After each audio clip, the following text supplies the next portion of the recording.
What's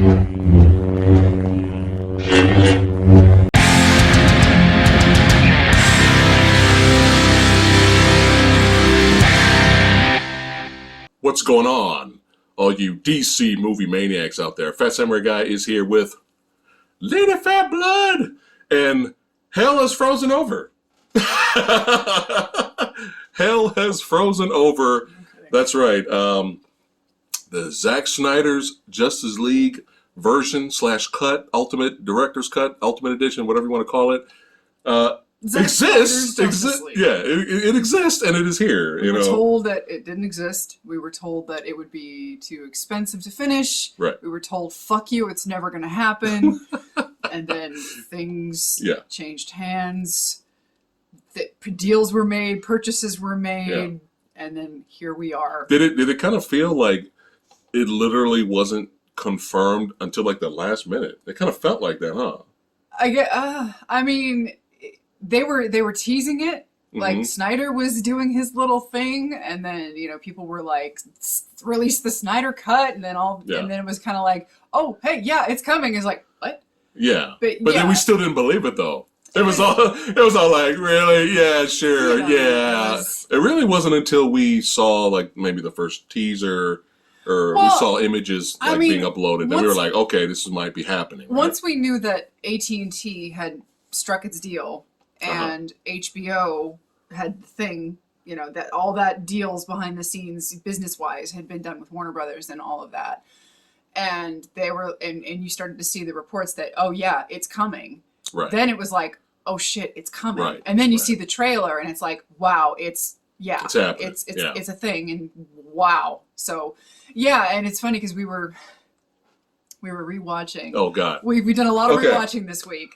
First of all, we rewatched the theatrical for the first time since we watched it back in the day.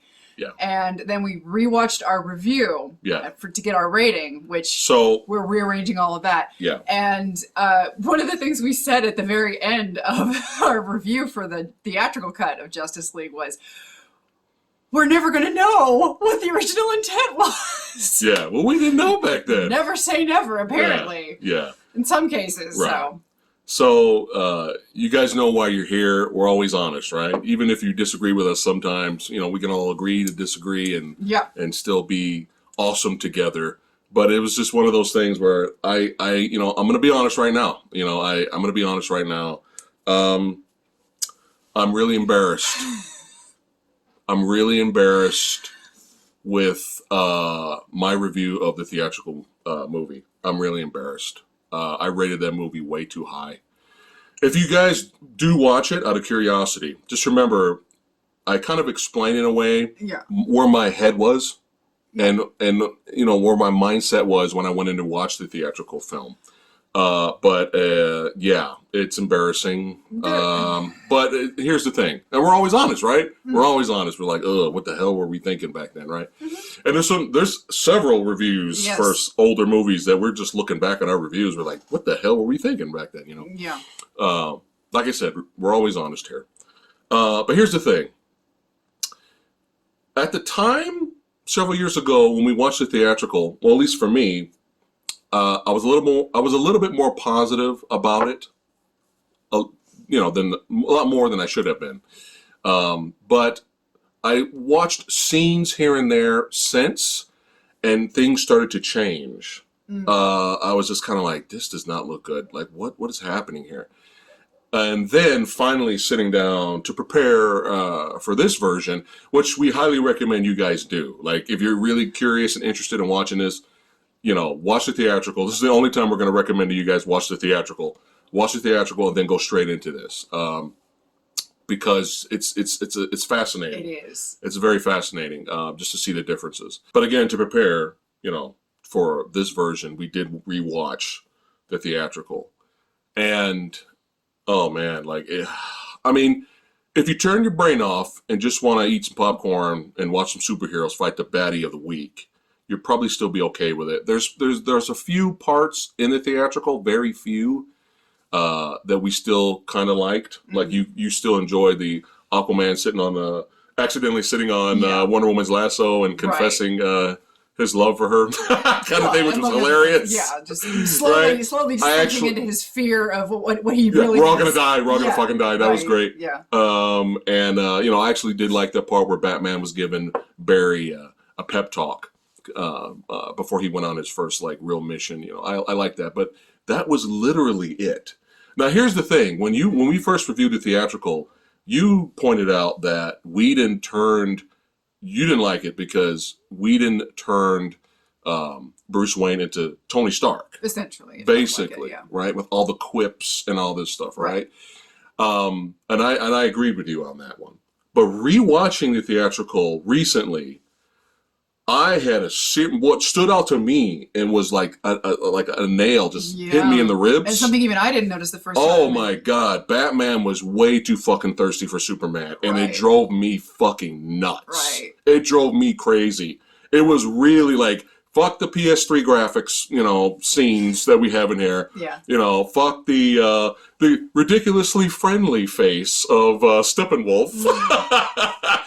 Fuck all that shit, which we'll get to later. Right. But Batman being so thirsty. I mean, if you guys thought him, at the end of BVS, if you guys thought him like at the funeral was like, was being a little bit too thirsty for Superman, rewatch Justice League theatrical. It is 100 times worse. Yeah. I mean, there's moments where he's like feeling bad for Superman being dead. I get all that. Guilty. That's a running theme in both versions. Is his guilt for inadvertently causing the death of Superman. Right. That's fine. All that is completely fine. Right. But there were moments in the theatrical where he was literally like, just too thirsty. He was like, Superman. He's looking at Alfred. He's like, Superman is more human than I, Alfred. I was like, shut the fuck up, Batman. That was your favorite line. Shut the fuck up, Batman. Your favorite, Jesus Christ. By the end. Oh, and then there's that scene at the end. Well, go ahead. So they're like, oh my God! It's like the climax. Yeah. And Superman's like, "What can I do to help?" And Batman are going back and forth. And Superman's like, "Well, I knew you didn't bring me back just because you liked me, or I knew you didn't bring me back because you liked me." And Batman stutters and stumbles over his words, and he goes, "Well, I don't not." It's fucking horrible. It's like, now Batman. Now kiss. It's literally like, Batman going, well, I don't, it's not like I don't like you or anything. It's very bizarre. Oh my God. Shut the fuck up, Josh Whedon, Justice League Batman. Shut up. The whole movie. Shut up. My goodness. Okay, so anyway. Do you bleed?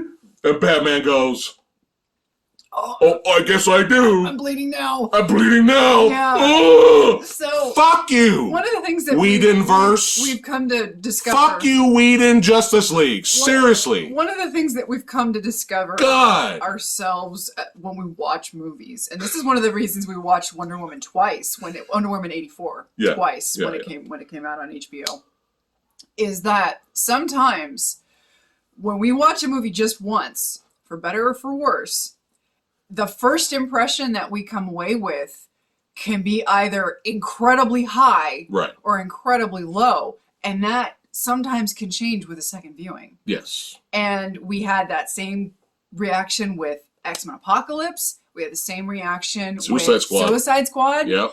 And sometimes it's not the case. Like sometimes we watch a movie and we're just like, no, not feeling it, and then we watch it again, we're like, same thing. Right. But with the case with Justice League, I even came away with it. I had a lot of issues with it, but then the more I started to think about it, and the more it was like grinding away at my brain, and I never watched it again. I saw snippets of it later, like a couple years later, and the snippets I saw, I was like, oh, it's hideous. But the more I thought about it, the more I was like, no, I really, really didn't like that movie at all. Like the tonal dissonance you got between the two conflicting directors just did not work. And the more I thought about how much it didn't work and how bad of a botch job the studio did just to get that 4-hour opus that they knew was what Snyder wanted. Yeah. And if you're going to greenlight a project of that magnitude, that's on you.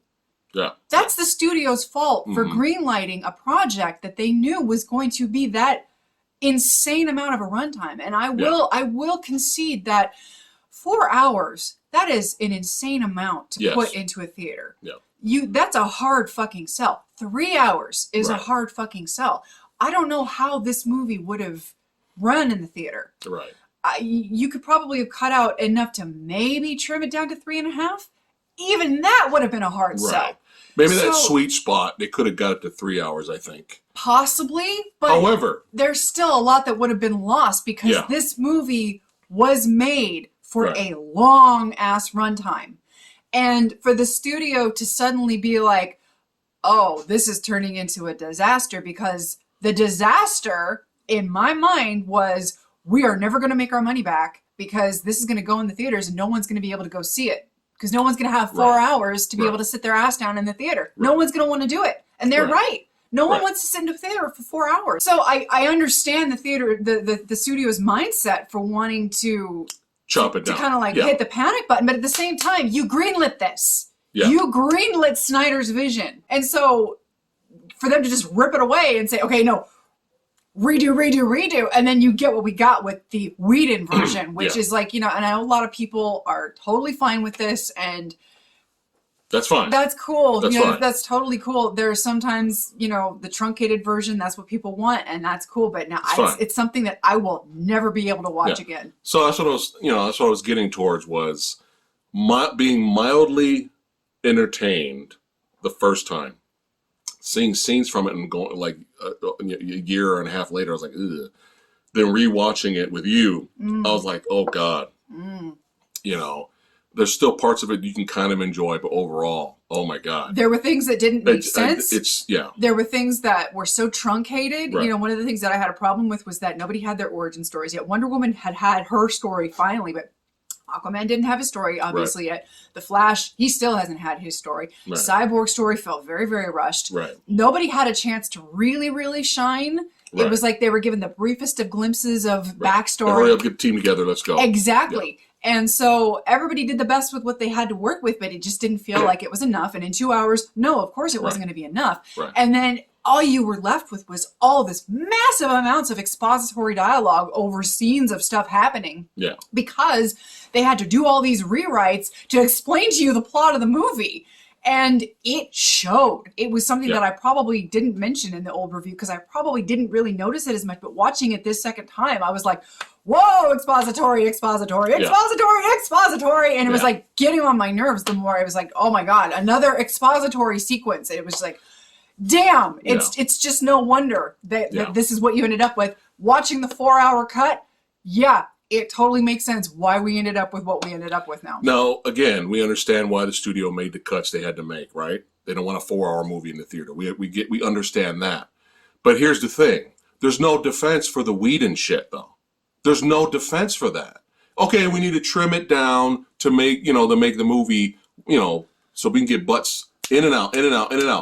I get that from a studio's perspective, but you still had the fucking thirsty Batman, stuff not making sense, horrible CGI Superman mouth that's constant through this whole movie. Oh. It's not just the cell phone sequence in the beginning. Which never looked The whole movie, Superman's mouth looked horrible. And that was your first frame of the film. That was your first frame of the movie in the theatrical cut, which was like, that's a beautiful hello to the audience. There's no defense for Batman going, I guess I do bleed. But it's not like I don't. I never liked you, Superman. And then we had that classic Whedonism. No defense for this. Trying to get the audience to care about that pointless little family that were introduced. Oh my God! Early on in the movie. Oh my God! Stakes. Oh my God! Stakes. The Russian family. Right. They showed the fucking Russian family. We were not introduced. Who are they? They showed that. They showed the Russian family like 6 times. Just to let you know that why they're going to be the people that we need saving. Yeah. And that's literally Superman picks up a whole building. He picks up a whole building. Yeah. With full of people in it at the end. But fuck those people. We're just going to keep concentrating on the same fucking Russian family girl picks over up a can and over. Of bug spray because it's funny. It's funny. Because the parademons look like bugs. Get it? It's funny. Yeah. So here we go. We're gonna get to our review. Oh, and did you know that the parademons, they smell fear? They smell fear. Woo! Oh my God. So, okay, here we go. Okay. We're gonna get to the 4 hour. We're gonna get to it in a second. But here was what I was trying to say. First seen Justice League in the theater was mildly entertained, but it wasn't great. I admit that. I rated it way too high though. Watching it again to prepare for this version, oh my God. Yeah. I was having serious issues, like serious issues with the movie. Here's the thing. I still thought it was watchable, even though I had a lot of serious issues with it. I still like some parts here and there out of it, even though it's just abysmal. After viewing the 4 hour Zack Snyder version, I fucking hate that movie now. I fucking hate the theatrical movie now, to the point where I will never watch it again. To put it in perspective, I ludicrously gave the Whedon cut the first time after watching it only once at 3.6, which I am ashamed of. Right. And again, I explained my mindset and where I was at and where I was coming from. I called it a contained dumpster fire. Yeah. 3.6. After watching it, before watching the 4 hour cut, watching it a second time, seeing everything more amplified of what I disliked about it, and just seeing more of what I didn't like that I didn't see the first time, I would definitely settle it at 2.5 now. And maybe lower. That's maybe a 2. Before watching. 2.2. That's before watching the Snyder cut. Okay. And after watching the Snyder cut, I have obviously made up my mind. I never need to watch this movie again. Right. Because the Snyder cut version exists, and when we get into the Snyder cut, there's going to be a lot of caveats that I'm going to have to bring up. Yeah. Did you want to go over what your rating would be now, or do you want to just get into the Snyder cut? I rated it too high. It would probably be where you rating it, maybe a 2. Okay. Maybe a 2. So. But before you start talking about the Snyder cut, okay. We just want to throw out a little warning. Okay. Now, if you hate the Snyderverse, don't bother watching this. Right. If you hate BVS or couldn't find any positives at all, you couldn't find any positives at all, and you think BVS is trash and it's a dumpster fire, don't bother watching this. Okay? If you hated the soundtrack to BVS, probably not going to like the soundtrack to this movie. Okay, so we just want to throw that out there as a warning. Okay, if you're already hating that this movie exists, this version, and you hate everything Zack Snyder does, there's no reason to watch this movie. I have a friend who is like that. He has washed. That's fine. It's perfectly fine if you guys hate the Snyderverse. That's fine. Most of DC. And he's washed his hands of the Snyderverse, and he wanted to know. That's fine, because he wasn't about to spend 4 hours watching this. Yeah. And he wanted to know what I thought about it, and I said, "Look, I'm going to be honest. This isn't going to change your mind." Right. And that's what I'm going to say to a lot of people. Yeah. This is not going to change your mind. In fact, if you hate Zack Snyder films as a whole, like if you didn't care for Watchmen, if you didn't care for his very slow, like Watchmen is probably like the pinnacle of the starting point, like even more than Man of Steel and the extended cut of BVS. Watchmen was a really good template for what would become this movie, in my opinion, because Watchmen, the extended cut of Watchmen, very slow, takes its time, world builds. That is what this is. This movie is 4 hours of you are sitting with these people, and you are getting to know everybody. Everybody gets their stories in for the most part. You don't need to get to know Diana, obviously, because she's already had her origin story at this point. But yeah, you get Cyborg's story. Yeah. You get a lot of the Flash. You don't necessarily get his backstory, but you get what you need to know, and you get to know you get to know who he is more than just a lot more. I'm fast. And I was in a. I ate a lot of pizza. Yeah, I'm a quippy guy, But this movie, it takes its time. So you got to imagine 4 hours of a film that takes its time. If you're not a fan of that, I just don't do it. But if you're curious in terms of, you're actually okay with Justice League, you want to see with the Whedon version, you want to see the differences or see if this is an improvement, then by all means, check it out, right? Or if you have an open mind like we do, where we love Marvel movies, we love DC movies, we love comic book movies in general, check it out. Check it out. But if you absolutely hate everything Zack's done, there's really no point to watch this. So we just want to warn you guys. And we have issues. You know, we have issues with Man of Steel. We have issues with BVS. We like the ultimate cut of BVS a lot more. Yeah. Like we have issues, even though we enjoy them and we're entertained by them. We still have issues with it. But before we get into it right now, we can just get into it right now. Yeah. Right. I'm gonna be honest up front.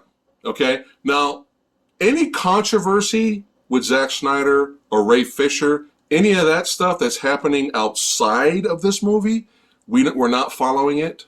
We don't know anything about it. So that is not affecting our viewing of this movie. Okay? We just want to make sure that's out there. We don't know what's going on out there. We're just watching this as a movie. All we wanted was an improvement over, I guess I do bleed. Yeah. That's all we're looking for here. Yeah. What I really wanted, I don't remember if I had stated this earlier in the trailers, was I don't love Man of Steel, but I understand it. It's like I get it. Yeah. I can respect it for what it is. Yeah. And I liked it better watching it again. Right. So. And I don't hate it though. Right. I don't hate it. Yeah. And again, BVS is one of those movies that's really grown on me. The extended cut, it's kind of a... Yeah, the ultimate cut, yeah. Yeah, I don't want to say it's a guilty pleasure per se, kind of, but it's also like I have a soft spot for it. It's grown on me. There's a lot of good in there. I still feel like it's pretentious as hell, and it's up its own ass a lot. A lot more... So you didn't get that vibe with this? This is probably the least pretentious of the three. Okay. I would have to say, in my opinion. Now, this is only watching it once. Right. Again, we just watched it. Right. Watching a 4-hour film, it's going to be a while before I can sit down and watch this again. We didn't have 8 hours but to watch it. I didn't get that pretentious, self-important, look at me, I'm trying to be clever. And that's what I was afraid of the most going in, was that what I wanted out of this was it to feel like it was part of the Zack Snyder universe, which was Man of Steel and BVS, for better or for worse. I Continuity. wanted it to feel like all of that. If you're going to establish something, keep going with it. And that's exactly what I got out of this. Right. It feels exactly the way I wanted it to feel. It feels like it belongs. It's right from the opening shot of this film, which I absolutely adored. It was so creepy and it was so ominous. It starts with the end of the end of the fight of BVS, where Superman has, sacrificed himself more or less with a kryptonite spear, and he's killed Doomsday. Right. And it's Kill each other, yeah. They've killed each other. And it's this scene, it's kind of what you see in the trailer, where it's his death scream, more or less. The death knell, yeah. And it's doing this echo effect where it's like this sound wave that's going out throughout the world. And that's what wakes up the goddamn mother box. Yeah. Because in the theatrical, the mother box just wakes up. Yeah. It just wakes up for no reason. Because. It's like, why is it waking up after all I don't know. Yeah.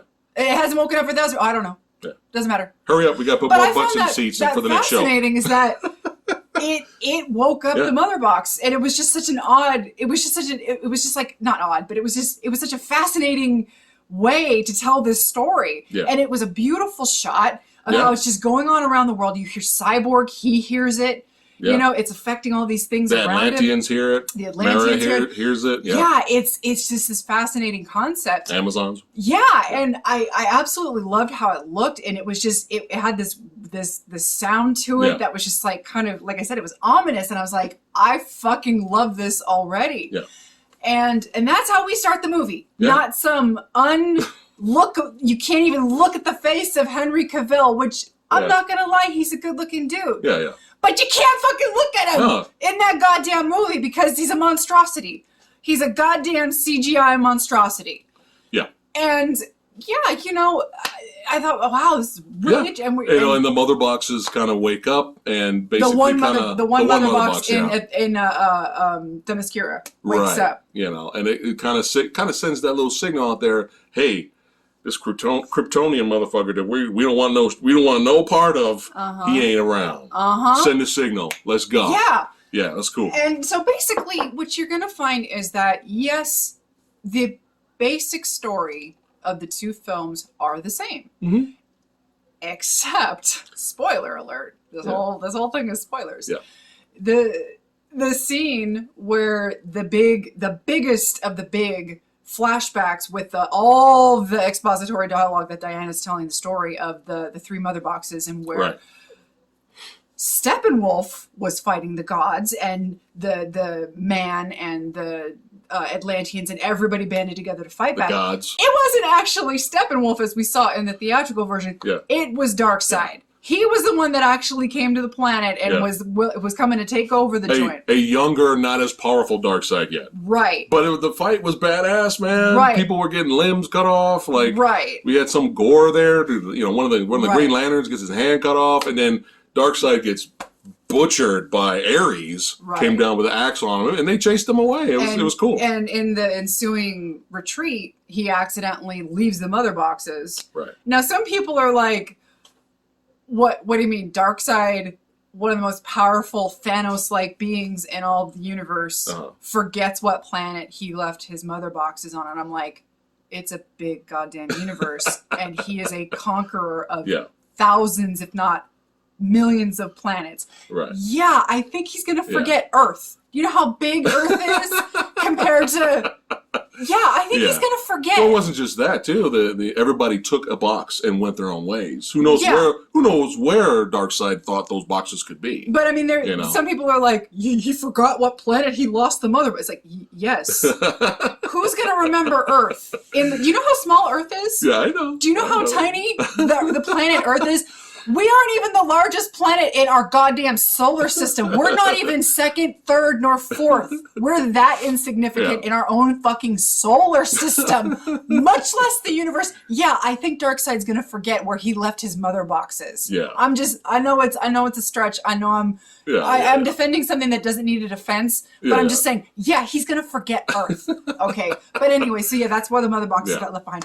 So it's basically the same fight that we saw in the theatrical, except it's a little more bloody. Yeah. It's a little bit more extended. Every fight that was in the theatrical has been beefed up. Right. You know, it's just, even though it's a little similar because it's kind of the same, it's just so much better because it's not super bright and colorful. Yes. Like, let's try to be like fucking Marvel and the suits look like shit. Right. You know? It's got that Zack Snyder color over it, you know what I mean? Like that dark shade, which is what he's known for, like continuity, right?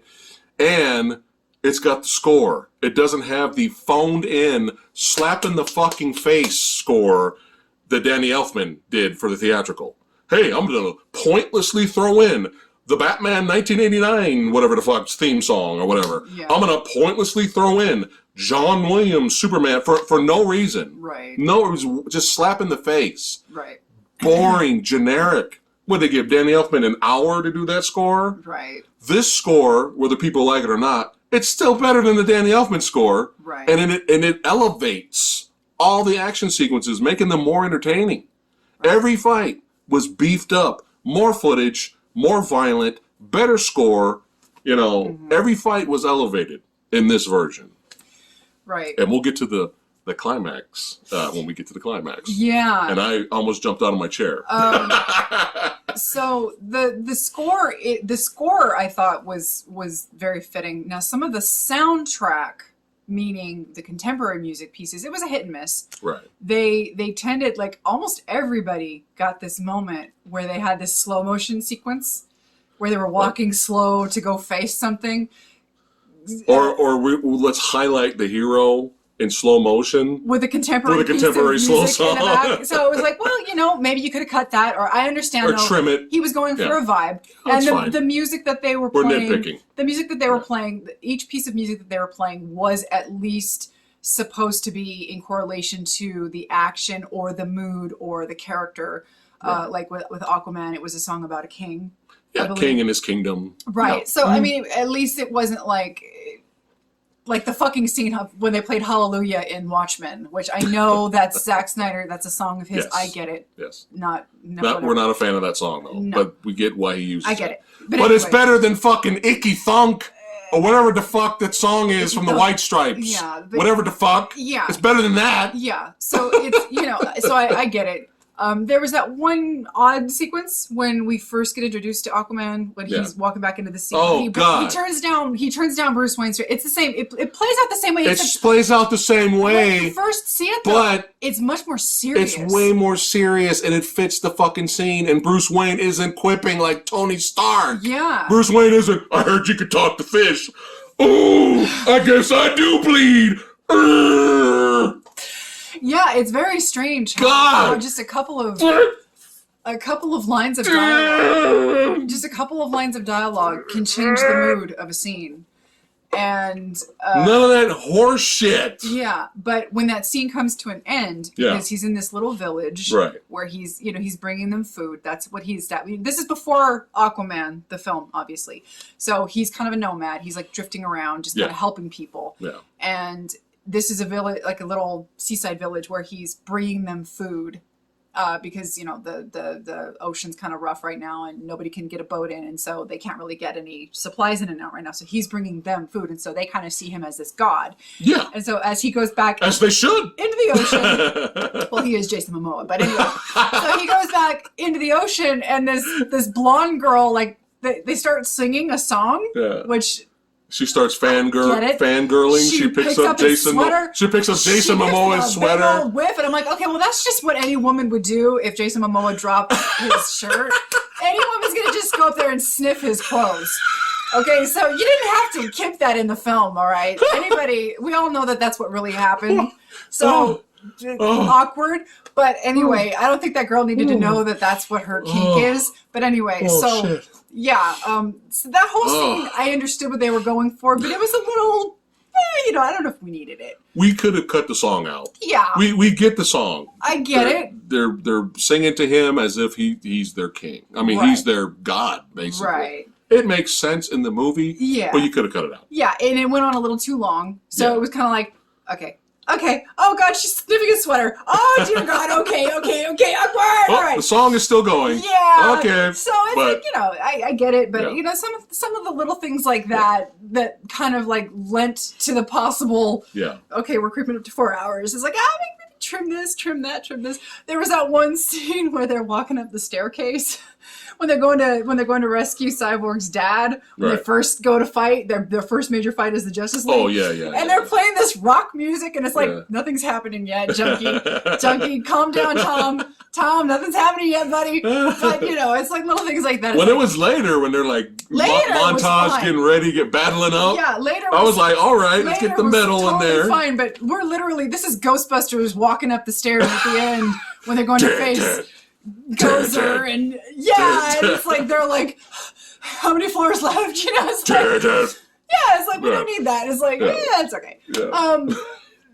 Some of the music score was a little overblown a little bit, like during the bank sequence. Okay. But I was never a fan of that scene in general. Right. Other than it was just a tool to introduce Wonder Woman and just to show that she is in the world fighting crime.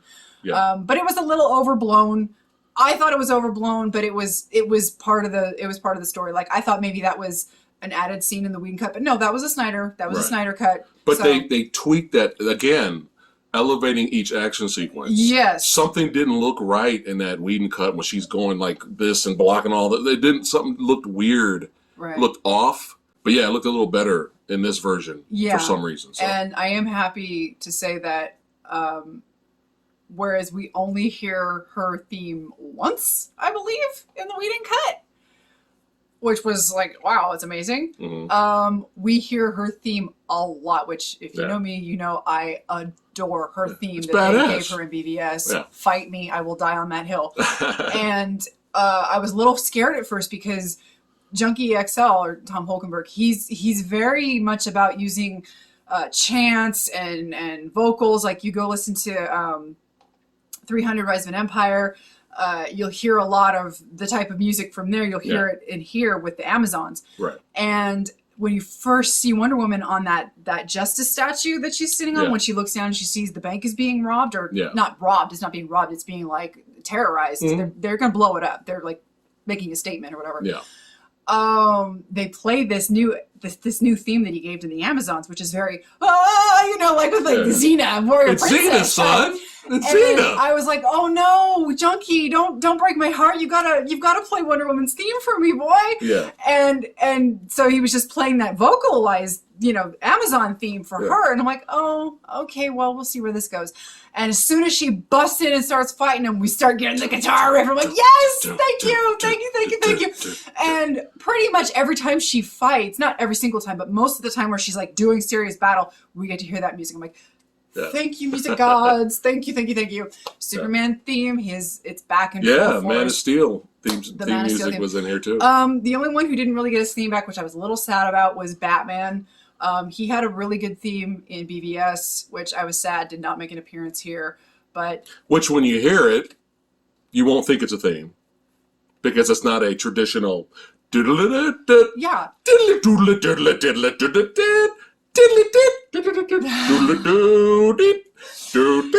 It's not that. Yeah. But he does have a theme. Yeah. So. But for the most part, I thought the score was like leaps and bounds more appropriate for this film than what we had.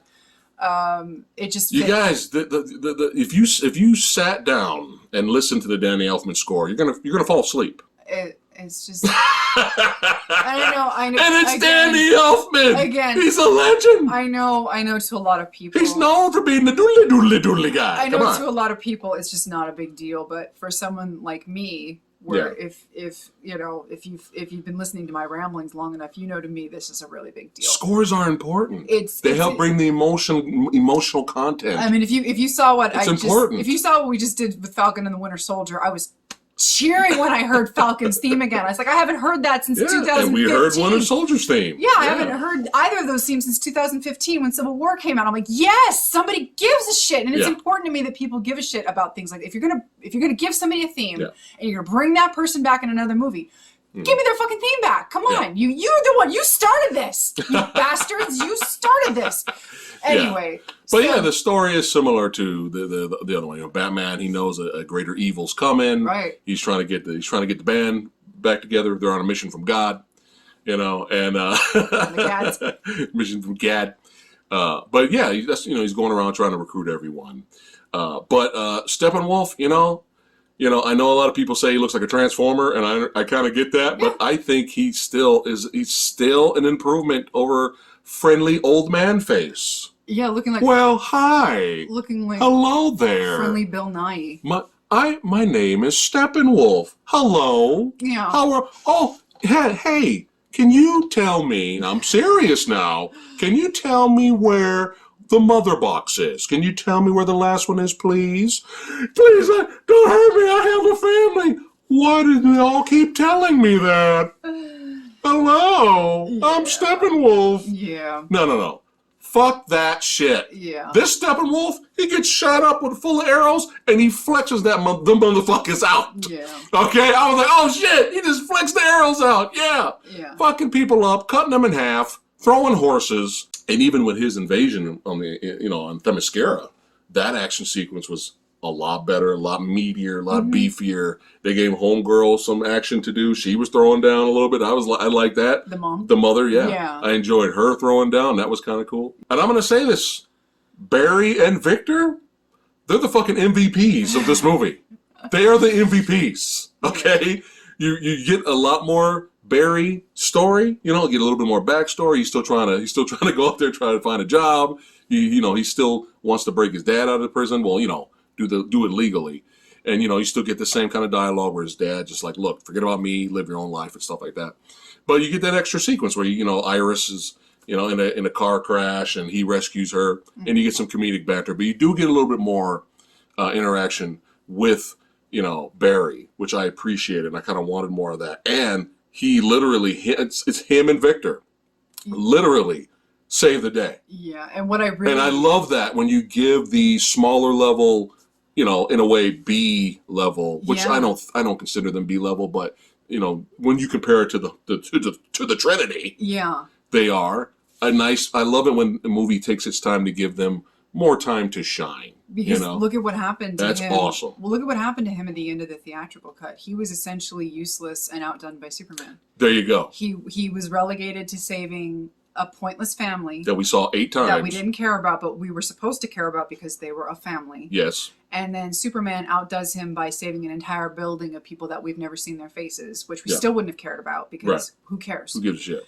And that was the joke, is that, oh, Barry, he's useless, but oh, we love him anyway, but Superman can do anything he does, so who cares? Why are you here, Barry? Pretty much. Why are you here? Yeah. But in this movie, Barry not only is completely 100% integral to this team, he has to undo something Yeah. that majorly goes fucking tits up. Yeah.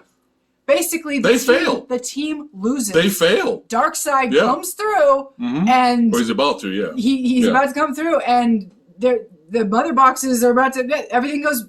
Everybody dies. Yeah. Everybody dies. They fail. Everybody loses. Yeah. And Barry has to outrun all the. He has to outrun the explosion. He has Yeah. to outrun everything, and Yep. basically Do use the Speed Force that's to right. outrun everything that happens and start over. Yeah. Which is Time travel time. which is Yeah. fascinating to see. He could do that, yeah. Because we've not really seen that represented in a Not- comic book film this way. Not in a comic book movie, no. In a live action comic Right, book film. right. Obviously, Flashpoint, we've seen that, Yeah, which yeah. was really good, by Yeah, the way. really, really badass animated movie. Right. Yeah. But in a live action, I'm surprised you liked it. I liked Look at Flashpoint. you. I liked it. Hey. Flashpoint was good. I did good. I did good, huh? I really like Flashpoint. It was good. Yeah. But this interpretation of things, it was really interesting that they even went that route. Yeah. And again, you couldn't have done it without Barry. Yeah. So Even make him useful. Yeah. Make him count, goddammit. Even with Superman back, they still failed. Yes. And it's nice to see that in movies. They you know, couldn't it's have gotten like, to where they had gotten without Superman. right. You couldn't have gotten to where you had gotten without everybody there Teamwork. and present. The league. But yeah, it's not like Of Barry. justice. It's not like Barry was just an afterthought and a joke. Right. That's what I'm saying. Yeah. So yeah, Barry was completely made relevant in this film, which You know, I and was like, thank you. You know, an afterthought, a joke, you know, like Evan Peters.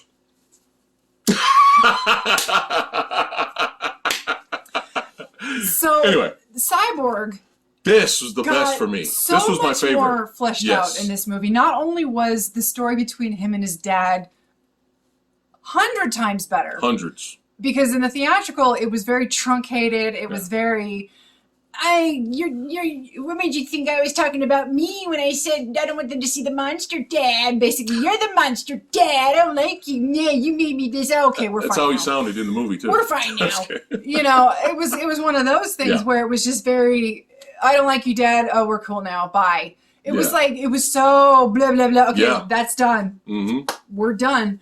No, the dad has such a massive role Yeah. in this. Their relationship has such a massive role. Cyborg has such a massive role. Yeah. You find out. And it's good though. You find out It's because the mother box is a change machine. Right. They go much more into what the mother box does in this version. Yeah. They go into that it's this thing that it doesn't care. It's not good. It's not evil. It changes based on whatever the holder of the box wants it to do. It'll just change something. It does. Mhm. It has no concept of good or evil. It'll just change it based on the user, more or less. Yeah. And so Cyborg was created from this mother box. And so because of what he is now, he can hack into anything. He can control any machine. He can use his powers for anything. And it goes into showing what kind of a person he is. There's this scene where he's listening to his dad's recording, and the dad's basically with great power comes great responsibility, but not saying those words. And he's talking about it's not a matter of using your power, it's a matter of not using it, because you're going to have so much power, you're going to have to make the decision not to sometimes because you got so much fucking power. And you see Cyborg in the Matrix, more or less, and he's seeing this bank account, and he's seeing how this person has like so little funds, but she's like this waitress busting her ass, and she gets like this little snippets of a tip, and she's got these kids, and she's riding the bus, and she's got like no money. She's going down this like she's, this is all done through security cam footage and Right. a home video, like selfie footage and stuff like that. So he's watching her on all this video footage. He's looking at her house. She's got no money. She has to make these decisions on how she's going to feed her kids and blah blah blah. And There's so a notice on the door. she's She gotten can't evicted. get in. Yeah, she's gotten kicked out of her apartment essentially. And so he like makes the decision to like give her $100,000. He's like, congratulations, you won the random prize. You know, just to kind of show you the kind of person that he is and the kind of person that he wants to be, despite being so bitter and angry with what's happened to him and his family, and mostly him, because he has this massive, his mom has died in this accident that's completely destroyed him. He's pissed off at his dad for creating creating him the way he is now. He can't go back to being a human being. He's literally he's RoboCop, except, he's like a head and a torso. Pretty much. The rest of him is just cybernetic. He's no longer, he can't go assimilate back into humanity. Just look at him. He can't do it. Yeah. And so, you've got this conflict with him and his dad. So, Diana obviously reaches out to him. The scene plays a lot differently than it did in the theatrical cut, where he's talking to her back and forth a lot when Diana's looking for him. Yeah. In not the Batcave, but it's kind of it's not the Batcave, but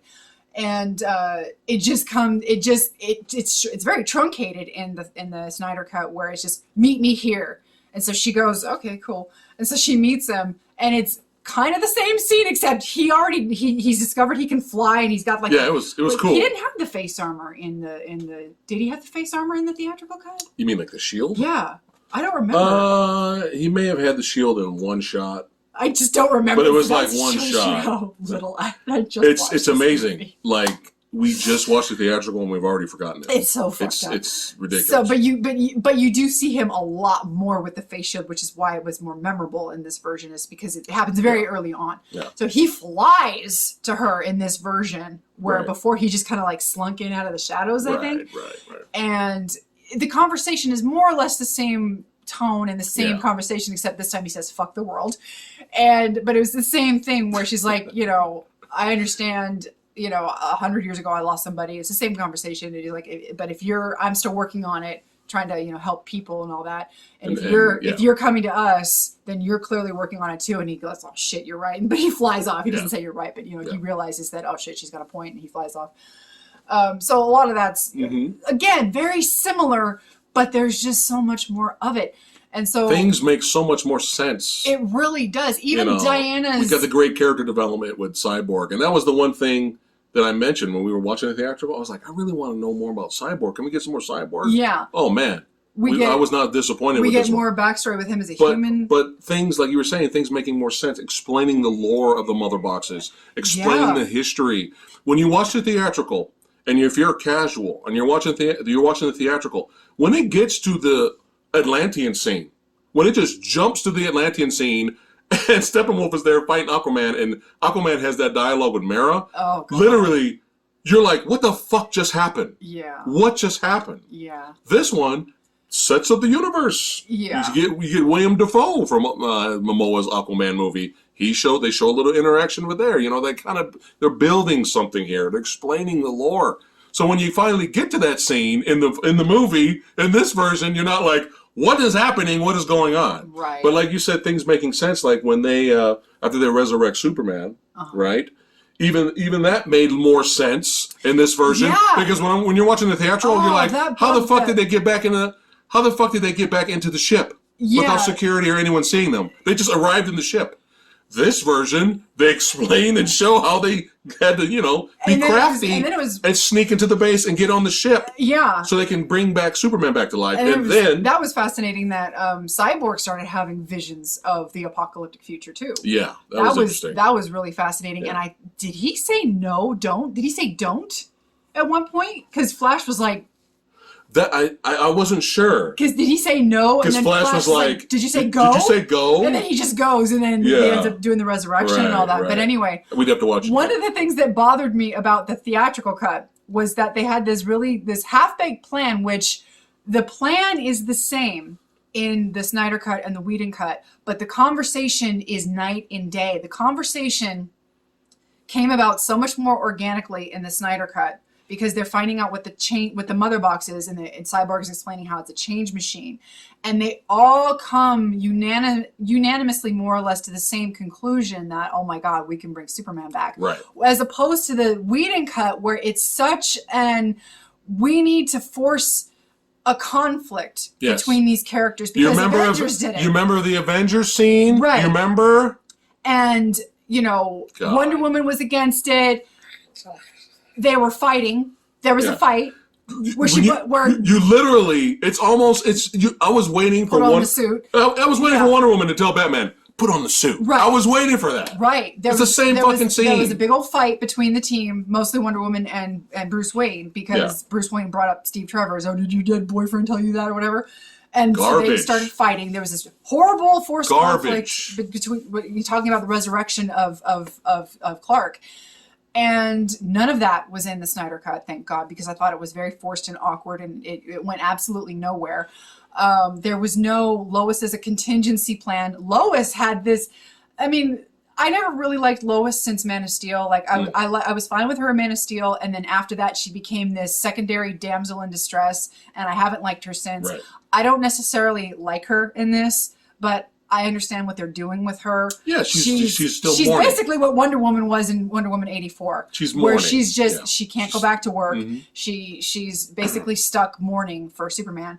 And so she has this thing where she can't go back to work, and she gets coffee for this one security guard that's at this park where the smashed Superman statue is. And so she goes there and she visits it. I'm assuming every day. I don't know. They don't really say every day, but she's there enough that she knows the guard. She buys him coffee and she stays there for a while. And he's like, like clockwork, and that's her thing. And so obviously that's where Superman ends up when he gets resurrected. And so it makes sense that she would be in that vicinity. Yeah.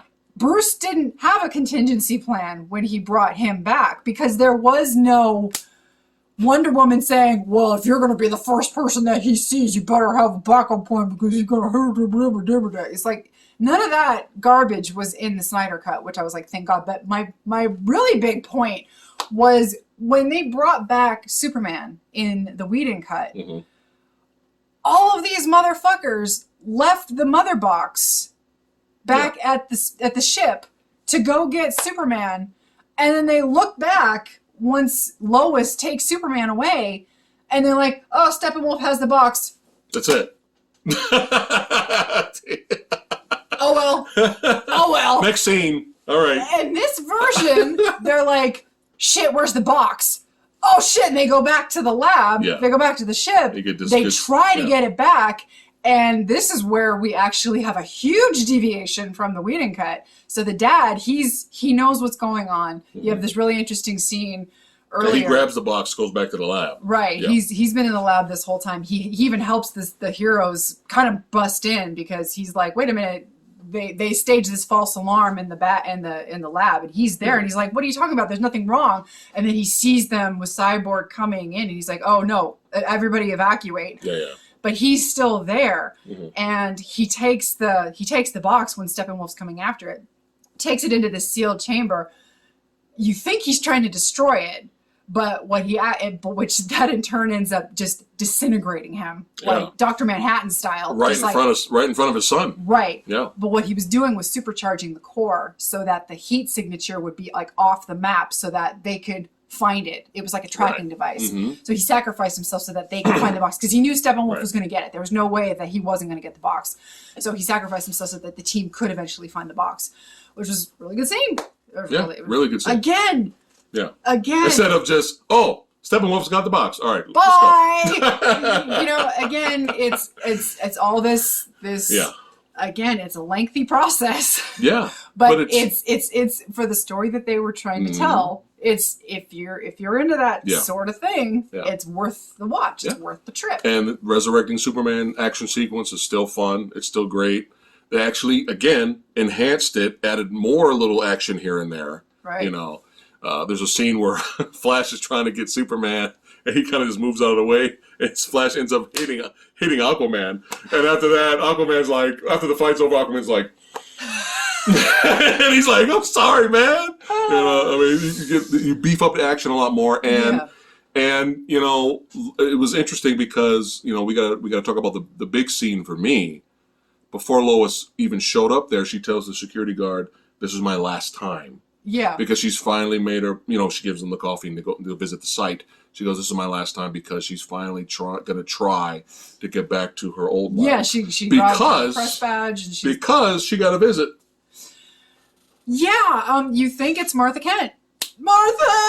Martha shows up and is like, yeah, I decided to go get Clark's things from the Daily Planet after all this time. Has this really interesting conversation where it's like, I knew him as, we both had this unique situation where we knew him as a man. Everybody else is going around saying they miss Superman, the superhero, and blah, blah, blah. But, you and I, you have the secret. You have this extra burden on you. We're mourning the actual man. And, it was a good conversation. It was kind of similar to the restaurant conversation. It was that better. They had in the Weeding It was Cut. better than that. And then Martha, Lois is like, you can stay here if you want, whenever. Yeah. You can have, if there's anything. Because she's going to lose the farm. Yeah. Martha Kent's proud, man. Right. She's not going to ask for a handout. Right. And she's like, if there's anything you need, I'm here. And so Martha exits out of the apartment. Lois closes the door behind her, and we get this scene where it morphs into the military dude for Man of Steel, who then morphs into this little green guy. And it's the Martian Manhunter. And he's like, fuck yeah. And he's like, the world still needs you, Lois Lane. And it's like, okay, well, yo, that's interesting. That's my boy right there. Yeah. I mean, I think I would have. The scene would have worked without her turning into Martian Manhunter. Yeah. But. Because it was a good heartfelt scene. I like how they snuck him in there, though. Yeah. It's not like it's too far-fetched. It kind of makes sense. He's a shapeshifter. It's what he does. I don't know why the world really needs Lois Lane, to be honest with you, at this point. What has Lois Lane really done? Look at the apocalypse. Here's my question. That's what happens. Here is my question, though. Yeah. Here's my question. Okay. Though. Was this setting up a self-fulfilling prophecy? What do you mean? Are we setting up a self-fulfilling prophecy? Superman. Okay, Darkseid would come through without Superman, because you need Superman. Okay. Mm-hmm. Superman loves Lois Lane. Mm-hmm. Okay. One of the biggest things about Superman is and I know this happened in Injustice 2. Lois gets killed. Mm-hmm. Pregnant Lois Lane gets killed by the Joker, and Superman loses his shit. Yeah, and kills the Joker. Right. Yeah. Right in front of Batman. So does resurrecting Superman self-fulfill the prophecy of the future? We probably won't find out. We will never know. Yeah, so is this unavoidable? That's what I'm saying. It's like she's the key to all of this, but if you can't save Lois, is there any way to say, how do you, we don't even know, because at one point you see a future vision where Superman is cradling this charred as fuck skeleton, which you can only assume is Lois Lane. Yeah. Because he is sobbing over this charred skeleton. And Darkseid comes over there, he's like, it's all right, I got you. I got you, Supes. Look, you're going to work for me. Yeah. You're going to be my lieutenant. Yeah.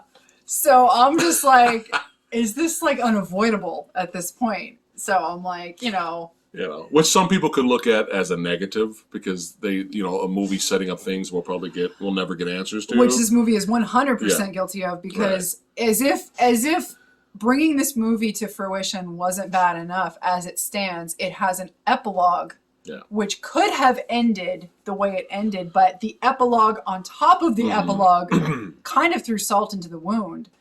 Because you get even more of the nightmare future. Right. Are we going to say that to the end after we get to the climax? We could. Okay. So before we get to the climax, was there anything else we missed or we wanted to talk about? Oh, the Bat Gauntlet, son. Oh yeah. Yo. How could you cut the Bat enhanced gauntlets? We're using the technology from the Parademon. Yeah. And Batman, he got all these extra action sequences where Batman's blocking all this shit. He can, temporarily, as long as he can, block, the heat vision. From Superman. Because it's set to absorb. So because he's Batman. But no, fuck it. We got to cut all of that for. I guess I don't bleed. Yeah. So again, one of the things fleshing out fleshing out how, you know, Batman uses his tech, and Batman does a lot more. Yes! He has a little bit more action, too. He's on a fucking minigun. Yeah. He does more. He's not relegated to just kind of like, I don't know what the fuck he was doing in the theatrical half the time. It seemed like he just got the team together and just let you guys work it out. Yeah. That's what it felt like. Yeah. But one of the things I also did like was Wonder Woman, you're the leader. You're the leader, Wonder Woman. Yeah. Wonder Woman, you're the chosen one. Yeah. Wonder Woman, you're the leader. Lead Wonder Woman. Wonder Woman, Wonder Woman. Yeah. We didn't get any of that shit. No. It's like in this version, look, we're all in this together. Yeah. Let's do what we can. Let's go. Yeah. You know? Yeah. Jesus Christ. Continuity. BVS Batman. It felt like we had BVS Batman again in this version. For the most closest part, to it. It was like Batman. BVS Batman was very angry, and he was like old and fed up, and a murder machine and a torture machine, which is fun. Which is like, but he had kind of like learned something from all of the shit that he pulled, right? Because, you know, he kind of did get Clark killed because he created the spear, you know. Mm-hmm. He created the kryptonite spear. Right. Which you needed it to kill Doomsday, but at the same time, you know, if you hadn't spent so much time fucking fighting each other, right? You know, you could have gotten a lot more done. Yeah. And you went after him, and you got tricked. You were so clouded by your anger that you got tricked by Luthor, who was your little puppet master that whole fucking movie. Right. So yeah, you did a lot of damage. So this movie was literally him trying to atone for that without being thirsty as fuck for him in the Whedon version. Yeah. So this was a much more satisfying conclusion to the arc that was set up in BVS. Yes. In my opinion. Yeah. So it was a lot easier to watch Ben Affleck's Batman in this version than it was in the Whedon cut. Like, I did not get the vibes. We ain't got time for jokes. I didn't get the vibes. I didn't you can have jokes here and there, that's fine. Yeah, I didn't. But not from fucking Batman the whole movie. Yeah, I didn't. What are you doing? I didn't get the irritation from him that I got in the last in the other cut. One of the things I forgot to mention was I liked how much more organically Diana learned about the history of the war before. Yeah. In the Whedon cut, it was literally the Amazon shoot the arrow to the temple of the, what was it? Was it the Amazonia temple on the mainland? I don't remember the name of it. And I'm sorry, I've forgotten the name of the temple, but it's the temple, and she looks on the screen and she sees the fire, and she's like, "Oh shit, something went down," and then she's over at Bruce. She's over at Bruce's pad. She's like, "Oh hey, the war's here already," and she just magically knows this story of Darkseid. Yes. And in this version, she goes to the temple. She finds the arrow Tomb Raider style. She puts it into this hole in the wall. She goes underground. It's literally like a moment out of Tomb Raider or Indiana Jones. And she finds this underground room with all of these like pictures, and in a silent moment where you're just taking in the story of the war before. She's looking around because she can read stuff like this, and she sees the photos of the Mother Box, and she sees the photos of the war that happened between men and the Atlanteans and the Amazonians, and when Darkseid's army came, and you see the big picture of Darkseid. Yeah. And that's how she gleans what actually happened. I love her face when she sees Darkseid. Yeah.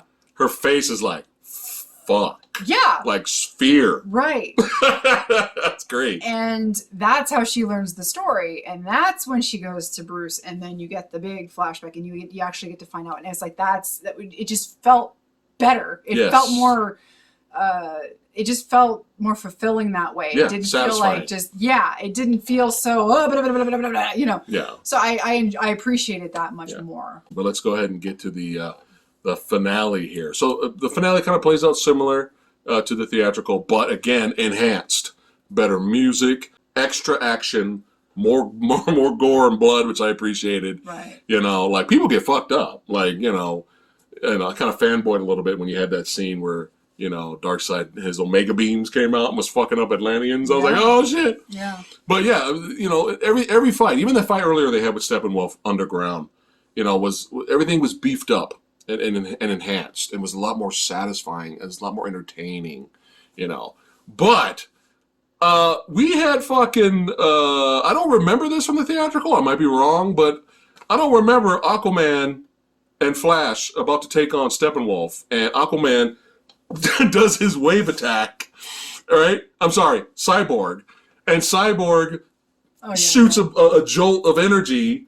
And then you have this electrified wave hitting, going towards Steppenwolf. I was like, yo, they're combining powers. Like, I don't remember that being in the theatrical. Like, I don't remember that at all. But again, the fighting was better. I love the scene where Superman, we even get a little bit more time with Supes. Yeah. Not just him and the fucking, did I not smell good before? And that's it. He just shows up at the fucking end and just saves the day. We get a little bit more scenes with him taking his time, walking in the ship, getting the black suit, looking like a fucking badass, showing up at the end and stuff like that. Like yeah, you get callbacks from dialogue from the Man of Steel.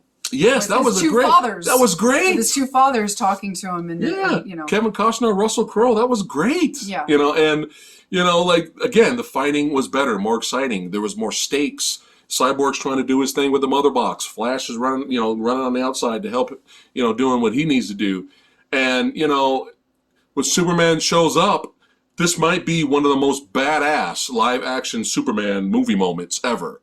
When Steppenwolf hits him with the axe and it just does nothing, and Superman just kind of lightly, not impressed. Yeah, and just lightly blows the freeze breath on the axe, freezing the axe, and then just smashes that motherfucker and just goes, bah. That might be one of the most badass live action Superman movie moments ever.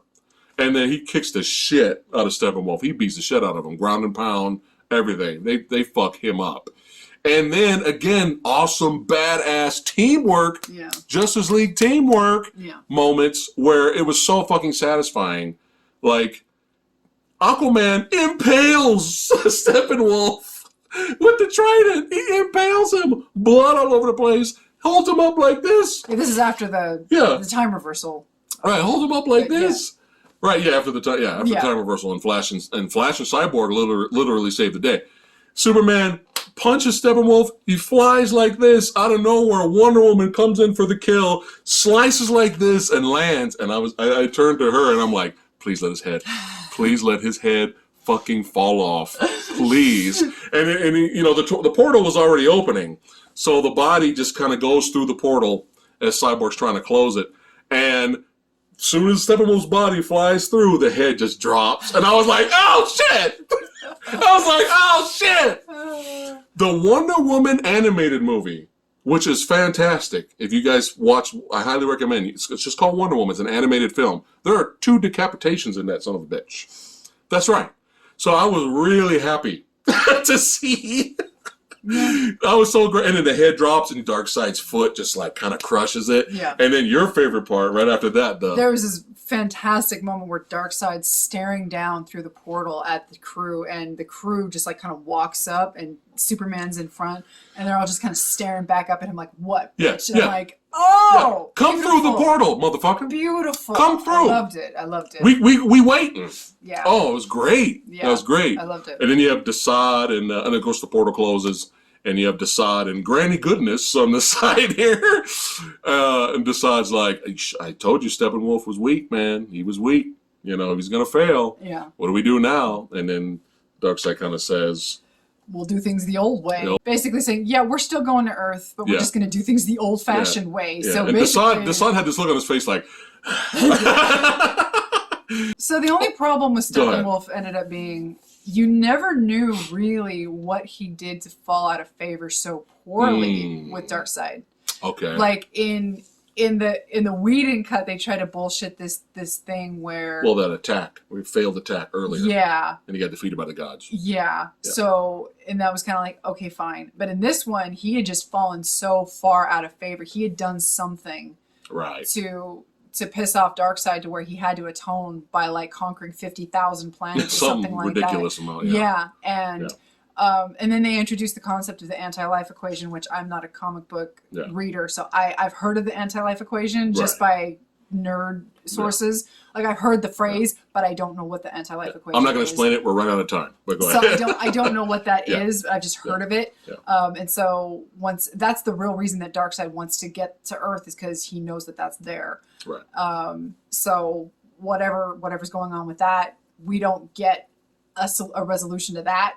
But they set up the whole thing that Darkseid's coming to Earth now for the anti-life equation, and to kind of like get revenge for his, that'd be his second loss now, even though he technically didn't lose. Steppenwolf lost this round. But technically, he's still kind of counts as an L. Right. So, But yeah, so that happens. Now, the epilogue. Right. We need to hurry up and wrap that up. On to the epilogue. Right. Among other things, we still get the scene with Lex Luthor. Right. And Deathstroke showing up. You still get the scene where Bruce Wayne buys the farm back. And, that whole... This is all fine. That's all fine. Right. Barry still gets the foot in the door for the criminal... For the job. Right. Right. And... then they introduce the Atom. He's the one that takes over Star Labs now. So that's who that is. Oh, okay. It's just there's different versions of the Atom. Okay. And that's who that is. Okay. And so all this is plugging along just fine. And then, much like in BVS, hard cut, we're in the nightmare future again. Right. Just like in BVS, where it was kind of like, what the hell? We're just here. And I'm like, well, this fits in with BVS's the way they did things, except instead of in the middle of the film, it's at the very end.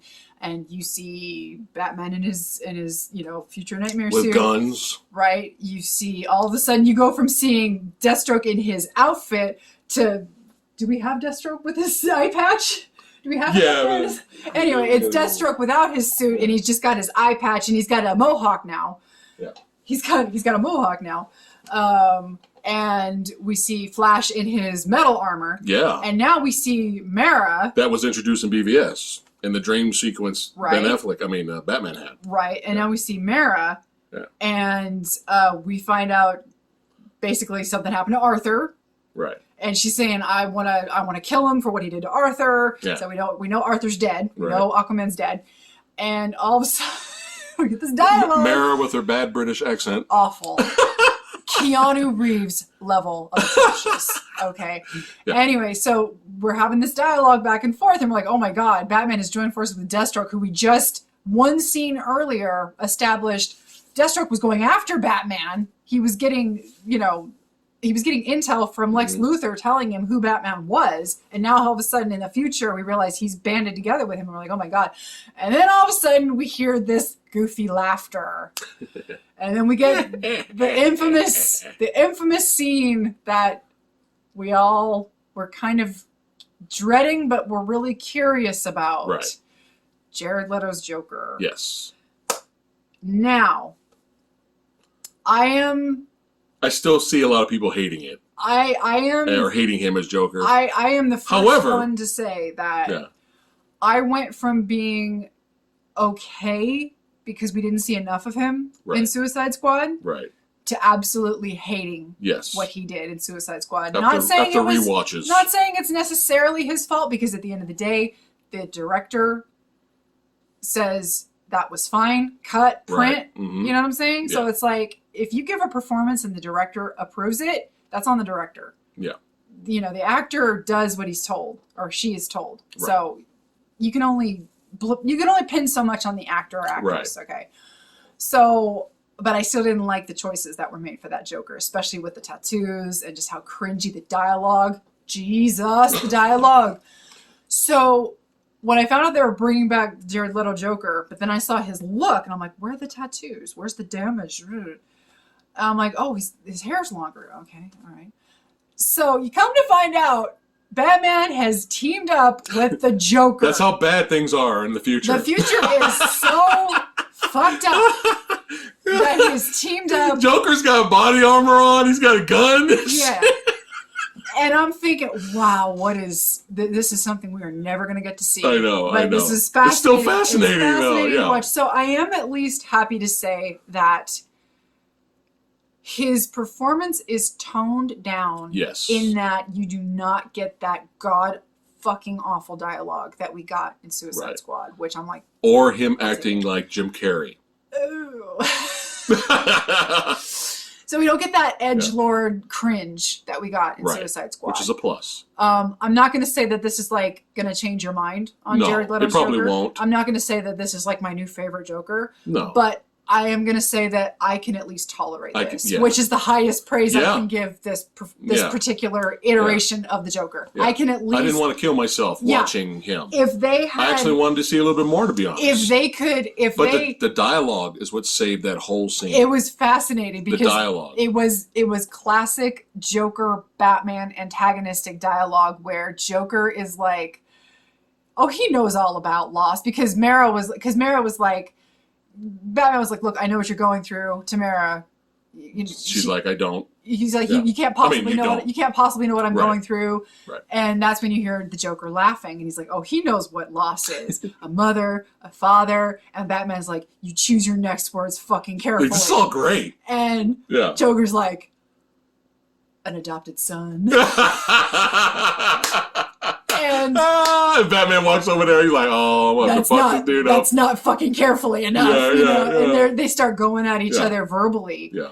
And at one point, Batman like makes mention how Harley Quinn was like bleeding out in his arms, and how before she died, she begged him to, like, the last thing she did was beg Batman to kill Joker slowly for her. Yeah. And Joker starts shaking, and he's like, you almost got me. I mean, it was very interesting. I was like, if they had, Well, he said, I'm gonna fucking kill you if you keep fucking around. I'm gonna fucking kill you. Yeah. And that's when Joker's like, there's this long pause, and he's like, you almost got me. Yeah. That was great. It was that kind of thing where it's like, if they had continued on with this, better writing, better dialogue, it really helps scenes with this Joker as is. Yeah, sure. With this, I could have tolerated this. Of course. Which again, I know that doesn't sound like the highest praise. Yeah. But considering how much I came to really despise Suicide Squad and that particular Joker iteration, which was mostly dialogue based, that's why I hated it so much.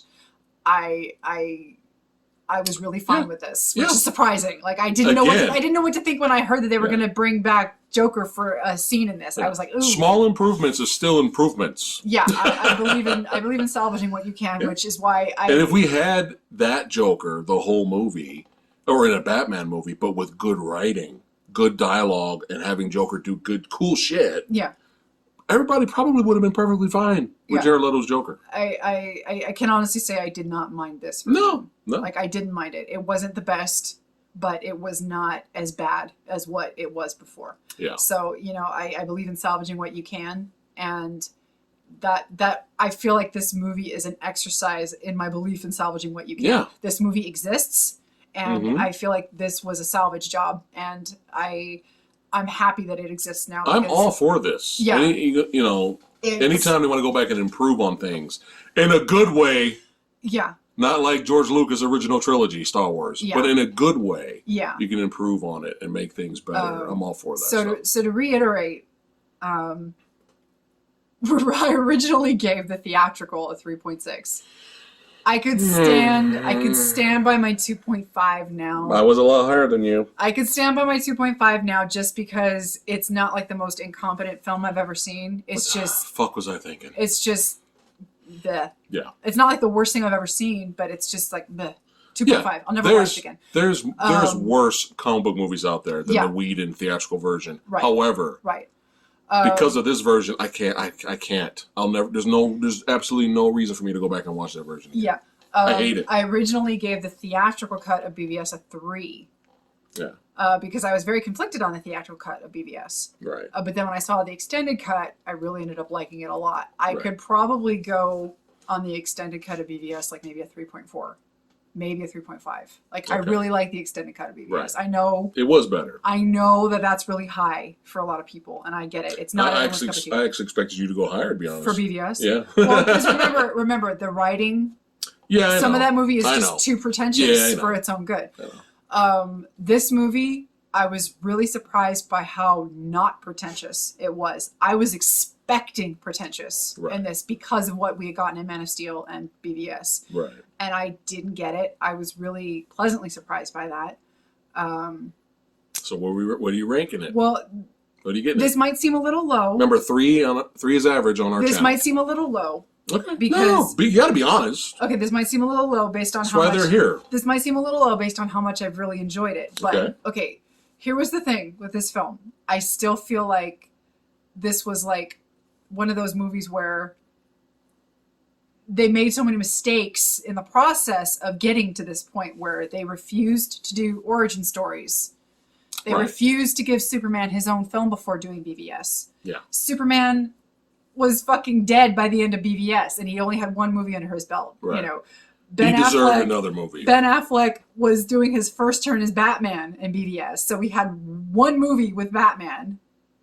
By the time we had this movie, Gal Gadot had a third of a film in BVS. Thank God we didn't have to worry about establishing her in this, but then everybody else, we had to establish in this film. So this movie going in, they had a lot to work with. I don't think that this is the greatest movie ever made. No. But I think what it turned into was awful.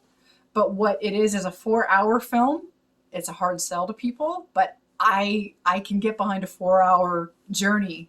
Yeah. I can dig it. So again, this might seem a little low considering I enjoyed it so much. Okay. No, be honest. They're here for your honesty. Go ahead. Again, BVS, I give a 3.5.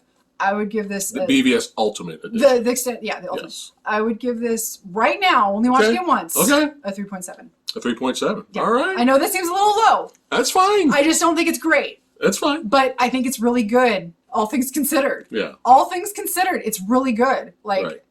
It's not the greatest thing I've ever seen. Even though you gave Wonder Woman 84 a 3.3. I would go a little lower on that. I'd go with 3. Yeah, if we were going to re-review Wonder Woman 84, we'd probably lower our rating as well. I'd go with 3 on Wonder Woman 84. No, 3.7 is fine. 3.7. Yeah. Yeah, no, that's fine. That's As fine. of right now. It's your opinion. We can differ. As of right now. Yeah, as of right now. But, if I was forced, right, because I've only seen this movie once. So if I was forced right now, make your top 10 favorite comic book movies, superhero movies list, go. Yeah. This wouldn't go on it. I'm being honest. Yeah. Again, as much as I enjoyed it, it wouldn't go on the top 10. Now, with future, revisits to the film, and I watch this again and again and again, that may change. That may go to the number 10. You never know. Yeah. You never know.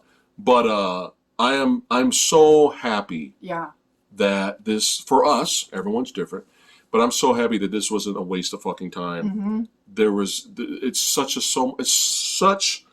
a better film overall. Better action, better soundtrack, better visuals, better villains, more character development. Overall, as a story, it completely decimates the theatrical version. Mm. And at the end of the day, that's all we really wanted. Yeah. Was a better version of the theatrical, and that's what we got. Yeah. All right? To be not at all disappointed. Don't get me wrong. Yeah. Don't get me wrong. You know me, scratch the fucking itch with action, right? Don't get me wrong.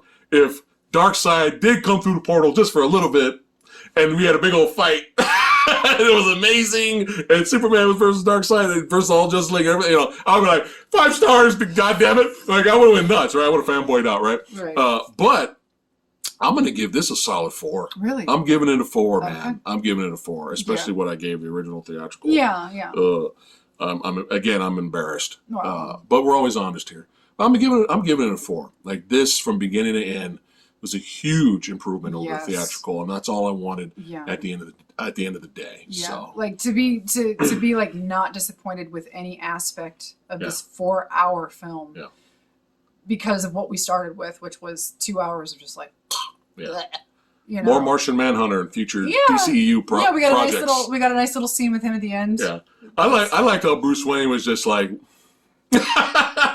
I like how because at this point Bruce Wayne has seen everything. Yeah, he's seen everything. So an alien visiting him, on his porch or whatever the fuck balcony, he's just like, oh, all right. Yeah.